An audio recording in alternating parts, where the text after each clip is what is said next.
दोस्तों, आज ओबेसिटी यानी कि मोटापा के बारे में बात करेंगे। आप सबने देखा होगा कि आजकल लोगों का वज़न बहुत बढ़ते जाता है, मोटापा होते जाता है। तो मोटापा ये एक बीमारी है। अब तक तो मोटापा कैसे नापने का, कैसे हम किसी को कह सकते हैं कि मोटापा है, ये डॉक्टर लोगों को पता नहीं था। लेकिन अभी मोटापा नापने का तरीका मिल गया है। तो इंसान का वज़न किलोग्राम में, उसका divided by height in metre square, इस तरह से जो डिवीज़न होता है, उसके बाद में जो अंक आता है उसके ऊपर से मोटापा नक्की किया जाता है। अगर वो अंक 25 तक है, 25 से नीचे यानी 24.9 से नीचे है तो आप नॉर्मल है। लेकिन अगर वो 25 से ऊपर जाता है, 25 से 29.9 तक, तो उसे ओवरवेट कहते हैं। और 30 से अगर 34.9 तक जाता है तो क्लास 1 ओबेसिटी यानी क्लास 1 मोटापा कहा जाता है।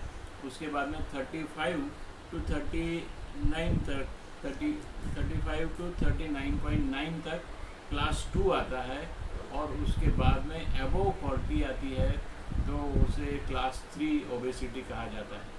तो क्लास 3 ओबेसिटी जो 40 के ऊपर हो जाती है उसको मॉर्बिड ओबेसिटी कहते हैं, जिसकी वजह से कुछ ना कुछ बीमारी बदन में आ जाती है। तो मोटापा से कौन सी बीमारी आती है दोस्तों, ये मैं बताना चाहता हूँ। तो मोटापा से देखो, एक तो वज़न बढ़ा रहता है, तो अपने घुटने के ऊपर ही वेट आता है, तो घुटने का दर्द, कमर का दर्द, एड़ियों का दर्द, फिर डायबिटीज़ भी मोटापा की वजह से हो जाता है। ब्लड प्रेशर भी हो सकता है। ब्लड प्रेशर लोगों का बढ़ ही जाता है अक्सर मोटापा की वजह से।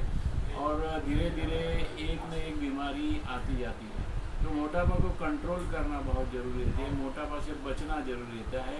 मोटापा ये लाइफस्टाइल डिसऑर्डर है, कोई इन्फेक्शन नहीं है कि एंटीबायोटिक दे दिया और अच्छा हो जाए। तो उसके लिए लाइफस्टाइल में हमें चेंज करना पड़ता है, हमारा खाना पीना चलना। तो 5 स्टेप का प्रोग्राम मैं हमेशा बताता हूँ। 5 स्टेप क्या क्या है? न्यूट्रिशन, NEEDS, नीड्स आप याद रखिए। नीड यानी एन मतलब न्यूट्रिशन। तो न्यूट्रिशन में क्या खाना क्या नहीं खाना ये समझना चाहिए।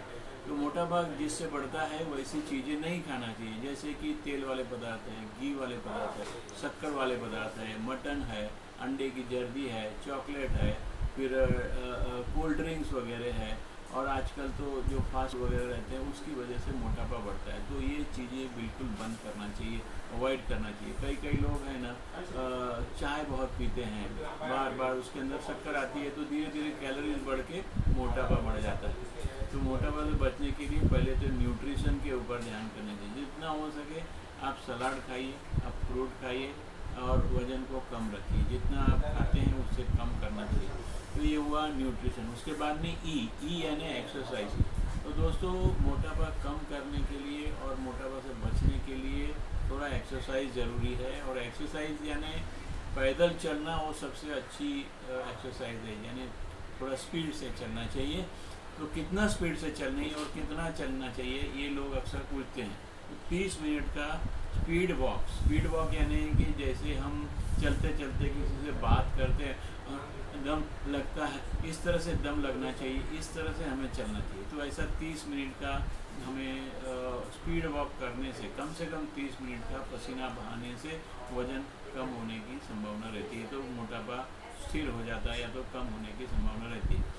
तो ये एक्सरसाइज के में। और लोग जिम में भी जाते हैं, वो भी कर सकते हैं, आप प्ले भी कर सकते हैं।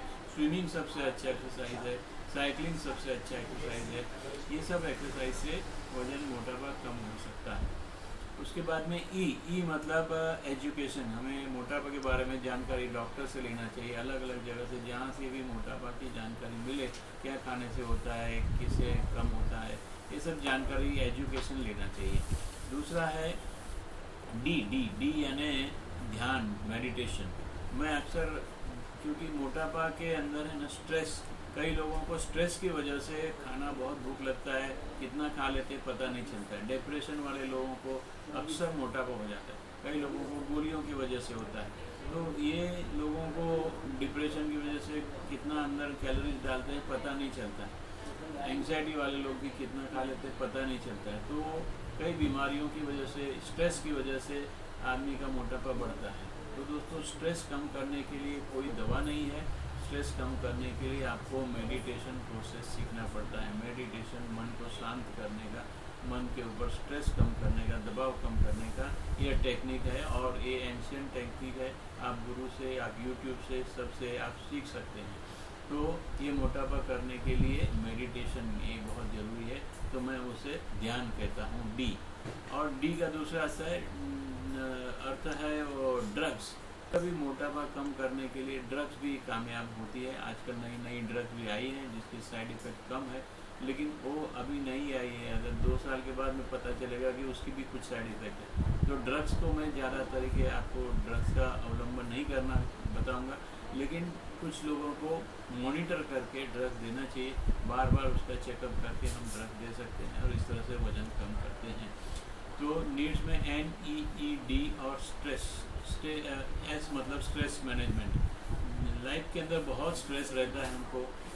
जो वर्कर है यानी कि सर्विस वर्कर है, बिजनेसमैन है, बड़ा साहब है, सभी को स्ट्रेस तो बहुत आता है। तो ये स्ट्रेस कम करने के लिए स्ट्रेस मैनेजमेंट के अलग अलग टेक्निक रहते हैं, लाइफ मैनेजमेंट के अलग अलग टेक्निक रहते हैं। ये टेक्निक से आप स्ट्रेस मैनेजमेंट करके आप ओबेसिटी से बच सकते हैं। तो दोस्तों तो इसके बारे में और भी मैं बता सकता हूँ, लेकिन ये छोटा वीडियो आपको पेश करता हूँ ओबेसिटी के बारे में। इतना जानकारी मुझे लगता है आपको काफ़ी मदद करेगी। Thank you very much.